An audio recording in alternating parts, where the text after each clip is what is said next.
नमस्कार विद्यार्थी मित्रांनो, आपण आजच्या व्हिडिओमध्ये स्वाध्याय 18.2 पाहणार आहेत. ओके, तर बघा प्रश्न पहिला दिला तुम्हाला. 90 आहे बीचा कोन, सी आणि ए हे तुमचा 30 अंशाचा कोन आहे आणि हा 60 अंशाचा कोन आहे. ओके, तर याच्यामध्ये बघा तुम्हाला दिले काय, ए सी 12 आहे, हे अंतर 12 दिलं आहे. तुम्हाला बी सी विचारले, बी सी, हे बी सी तुम्हाला काढायचं आहे. ओके, तर याच्यामध्ये 30 60 90चा प्रमेय वापरला आहे बरं का. 30 60 90 हा प्रमेय तुम्हाला 9वीला भेटणार आहे, 9वीला. ओके, बघा हा जो प्रमेय हा काय म्हणतो बघा, हा म्हणतो आपल्याला विचारले काय बघा, बी सी हे विचारले, बी सी. तर बी सी जे आहे ते कुणाच्या पुढचं आहे, 30च्या पुढचं आहे. बघा बी सी कुणाच्या पुढचं आहे, 30च्या पुढचं. आणि 30च्या पुढची बाजू, सूत्र काय म्हणते बघा, सूत्र काय म्हणतंय, 30च्या पुढची बाजू बी सी ही 1/2 पट असते कर्ण ए सीच्या. कळलं का, हे तुमचं सूत्र आहे. 30च्या पुढची बाजू कोणती आहे, बी सी, ही 1/2 पट असते कुणाच्या, कर्ण ए सीच्या. ओके, तसं आपल्याला 60च्या पुढचं पण करता येतं. हे तुमचं 30च्या पुढचं आहे बरं का. 60च्या पुढचं सूत्र बघा काय येते, 60च्या पुढचं सूत्र, 60च्या पुढची बाजू कोणती आहे, ए बी. ए बी ही बरोबर आहे √3/2 टाईम कर्ण ए सीच्या. कळलं का, ए बी 60च्या पुढची बाजू A B is equal to √3/2 time hypotenuse A C. Okay, तर हे सूत्र आहेत तुम्हाला. याच्यामध्ये आपल्याला ए सी काढायची म्हणजे आपल्याला बी सी काढायचे म्हणून हे सूत्र वापरले मी. तर बी सीला बी सी ठेवून द्या, हाफ इंटू ए सी किती आहे बघा, ए सी पूर्ण अंतर किती आहे, 12 आहे. चला 2 डिवाइड करा, 6 येईल तुमचं बी सी. बी सी बरोबर 6 सेमी. ओके, तर पर्याय बघा 6 सेमी, पर्याय 1 हे तुमचं उत्तर असणार आहे. प्रश्न क्रमांक 2 दिला आहे, एका बागेतील सीडी, हे बघा हे बाग आहे, ही सीडी आहे तुमची. ओके, सीडी व घसरगुंडीचे वरचे टोक जमिनीपासून 12 मीटर अंतरावर आहे. हे बघा हे जमिनीपासून अंतर 12 आहे, ही तुमची सीडी आहे आणि इकडून घसरगुंडी आहे. उंची जी आहे का ती 12 आहे, उंची तुमची परपेंडिक्युलर असते बरोबर लंब. सीडीची लांबी 13 मीटर, ही सीडी आहे 13 मीटरची, व घसरगुंडीची लांबी 15 मीटर असल्यास सीडीच्या खालच्या टोकापासून, सीडीचं खालचं टोक ते घसरगुंडीचं, सीडीच्या खालच्या टोकापासून घसरगुंडीच्या खालच्या टोकापर्यंत अंतर, तुम्हाला इथून एवढं अंतर विचारलं आहे. ओके, ही तुमची सीडी आहे आणि इकडची तुमची घसरगुंडी आहे. ओके, तर बघा याच्यामध्ये इथं पायथागोरस वापरा, बेस काढा, बेस, इथला बेस एक्स आहे, इथला बेस वाय आहे, आणि दोघांची बेरीज केली की तुम्हाला ही इथून इथपर्यंत अंतर मिळतं. ओके, तर पहिले आपण याच्यात एक्स काढूया. पायथागोरस वापरला तर कर्ण कोणता याच्यात, 13चा स्क्वेअर बरोबर पाया कोणता आहे, एक्स स्क्वेअर, आणि उंची आहे 12 स्क्वेअर. चला लगेच याच्यामध्ये पण वापरू आपण. ह्याच्यामध्ये बघा कर्ण कोणता आहे, 15चा स्क्वेअर बरोबर पाया वाय स्क्वेअर प्लस उंची आहे 12 स्क्वेअर. चला स्क्वेअरिंग करा, 169 बरोबर एक्स स्क्वेअर प्लस हे 144 येतं, 169 मायनस 144 बरोबर एक्स स्क्वेअर, म्हणजे एक्स स्क्वेअर बरोबर मायनस करा, हे किती येईल बघा, हे 25 यायले, म्हणजे एक्स किती आलं तुमचं, 5 यायले. इथून एवढं अंतर 5 आहे तुमचं. त्याच्यानंतर ह्याला सॉल्व करू आपण. हे 225 येईल, वाय स्क्वेअर प्लस 144, 225 मायनस 144 इकडं मायनस करावं मी, 881 बरोबर वाय स्क्वेअर, म्हणजे वाय यायले तुमचं 81 कोणाचा स्क्वेअर आहे, 9चा, वाय 9 आलं. ओके, हे 9 टाकलं इथं. आता टोटल आपल्याला बेरीज काढायची ह्यांची, 9 आणि 5 किती आले, 14. पर्याय क्रमांक बघा 14 मीटर हे तुमचं उत्तर असणार आहे. प्रश्न क्रमांक 3 दिले आपल्याला.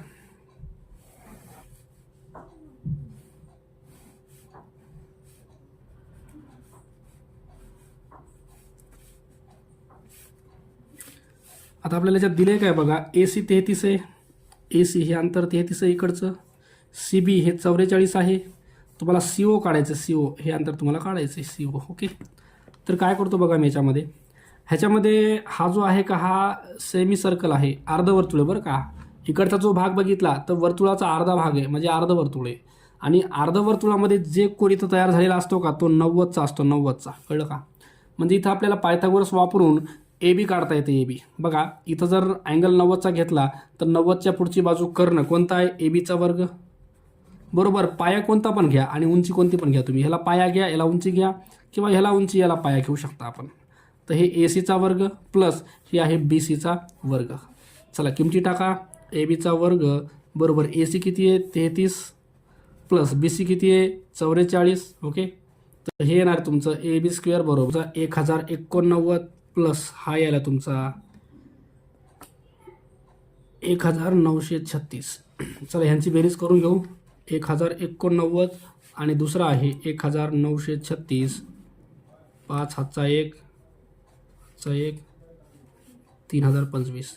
तर ए बी स्क्वेअर यायला तुमचा 3025. ओके, ह्याचा स्क्वेअर रूट घ्या. बघा 3025चा स्क्वेअर रूट काढू आपण. स्क्वेअर रूट काढता येत नसेल तर फॅक्टर पाडा, अवयव पाडा. 5 ने करा, 5 × 30 हे छोटा आहे, 5 × 5 = 25, 5 × 1 = 5, 5 × 2 = 10, 5 × 1 = 5, 11 × 1 = 11, 1 उरला, 11 × 1 = 11 आणि 11 × 1 = 11. जो नंबर दोनदा आहे तो एकदाच घ्यायचा आहे. हा पण नंबर दोनदा आहे 11, तो पण एकदाच घेतला आहे. तर हे तर 55 तुमचं उत्तर. कळलं का? ए बी किती आले 55. तुम्हाला विचारलं काय? CO विचारले. CO बघा हे पूर्ण ए बी आलं तुमचं 55. ओके, तुम्हाला विचारले CO. हे CO काय माहिती आहे का? ही तुमची काय त्रिज्या आहे. ओ बी पण काय त्रिज्या आहे, ओ ए पण काय त्रिज्या आहे. तर हे जे CO पूर्ण ए बी आहे त्याचा अर्ध करा. 55 चे 2 भाग करा. 2 × 2 = 4, 2 × 7 = 14, 2 × 5 = 10, 27.5 हे तुमचं अर्ध ओ ए आहे किंवा ओ बी आहे किंवा ओ ए ओ बी म्हणजेच ओ सी. ही पण त्रिज्या आहे, ही पण त्रिज्या आहे, ही पण त्रिज्या आहे. तर तुम्हाला ओ सी किती घेता येतं? 27.5 घेता येतं बरं का. बघा 27.5 पर्याय बघा, हे पर्याय क्रमांक 3 हे तुमचं उत्तर असणार आहे. प्रश्न क्रमांक 4 दिले आपल्याला. BAC 2m - 5 दिली ती किंमत 7, इथं दिले 25. तुम्हाला यमची किंमत काढायची आहे. पायथागोरस वापरा. पायथागोरसनुसार हायपोटेनस कर्ण 25चा वर्ग बरोबर पाया घ्या तुमचा हा 2m - 5 ह्याचा वर्ग प्लस उंची आहे 7चा वर्ग. ओके, चला 25चा वर्ग आहे तो 625. इकडं ह्याला तुम्हाला एक्सपांड करायचं आहे. सूत्र आहे तुम्हाला a - b ब्रॅकेटचा स्क्वेअरचं. एचा स्क्वेअर -2 × a × b प्लसमध्ये बीचा स्क्वेअर. बघा एचा स्क्वेअर हे ए म्हणजे 2m आहे. याचा जर स्क्वेअर केला तर 2चा स्क्वेअर 4 m स्क्वेअर -2. ए म्हणजे कोण आहे 2m × b म्हणजे कोण आहे 5 आणि बीचा स्क्वेअर म्हणजे 5चा स्क्वेअर. 7चा स्क्वेअर 49. 625 बरोबर 4m स्क्वेअर मायनस 2 × 2 = 4, 4 × 5 = 20m झालं प्लसमध्ये हे झालं 25 प्लसमध्ये 49. 625 बरोबर 4m स्क्वेअर मायनस 20m.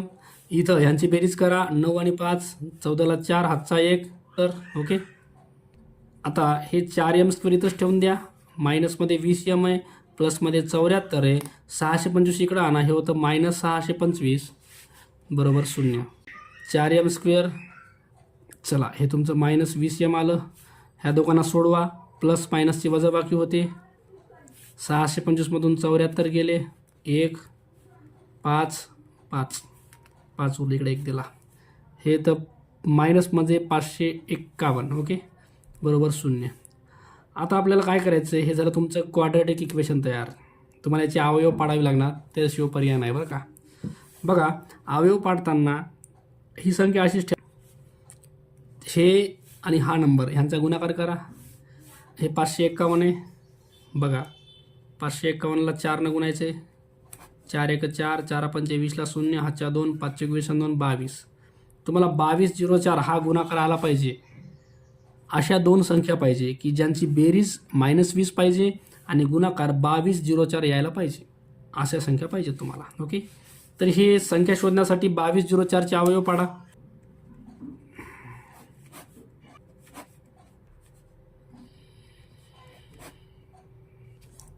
एकोणीसने भाग द्या. 19 × 2 = 38 किती उरले 17. 19 × 9 = 171 आणि 29 × 1 = 29. तर हे याचे अवयव पडलेत. आता आपल्याला नंबर असे बघायचे आहेत. ह्याच्या जोड्या करायच्या. बघा 19 आणि 2 ह्या दोघांची जोडी करा. हे येते 38 आणि 29 दोन्ही हे येते 58. बघा 58 आणि 38 यांचा जर फरक काढला तर तो 20चा यायला आहे बघा. ओके, आणि ह्यांचा जर गुणाकार केला ह्यांचा जर गुणाकार केला तर तो बरोबर 2204 येतो, कारण हे 2204चेच अवयव आहेत. ओके, तर आता इथं संख्या निगेटिव्ह आहे, हे मोठ्या संख्येचं चिन्ह असतं बरं, मोठ्या संख्येचं, म्हणून ह्याच्यापैकी मोठं कोण आहे 58, तर 58ला आपण निगेटिव्ह करायलोत. त्याच्यानंतर 38 जे आहे पॉझिटिव्ह करायलोत 38M आणि नंतर -551 बरोबर 0. ओके, आता बघा याच्यामध्ये कॉमन काढायचं आहे. ह्याला 4ने भाग जातो का बघा, ह्याला 4ने भाग जात नाही, तर 2 तुम्हाला कॉमन काढता येतं. 2 आणि M कॉमन काढलं तर इथं मधात 2 राहिलं, 2 आणि 2 4, M बाहेर काढलं, M राहिलं मधामध्ये.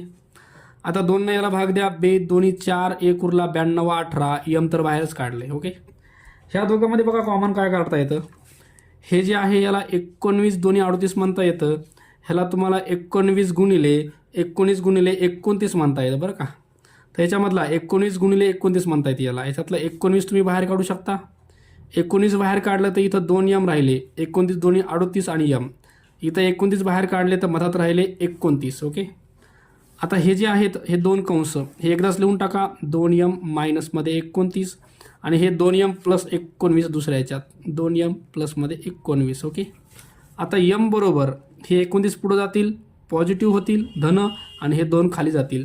डिवाइड करा, 2 भाग द्या, 2 1 2, 2 चौक 8, 2 पंचे 10, हे यायला तुमचं 14.5 Mची किंमत.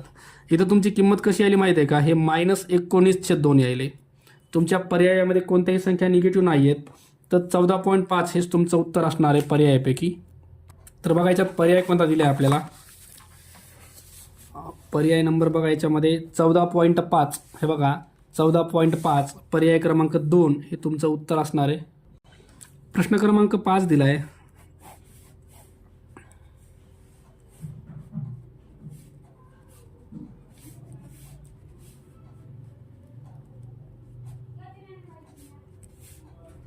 चला ह्याच्यामध्ये आपल्याला किंमत काढायची बघा, BC काढायची. BC तुमचं BC अंतर या ठिकाणी बघा, हे BC, तर BC काढायचं आहे आपल्याला ह्याच्यामध्ये. आणि AD जी आहे 30.5 आहे, हे जर 30.5 असेल तर हे DC सुद्धा 30.5 असणार आहे, कारण ह्यांचं माप सेम आहे बरं का, त्यांनी आपल्याला मार्किंग करून दिली तशी.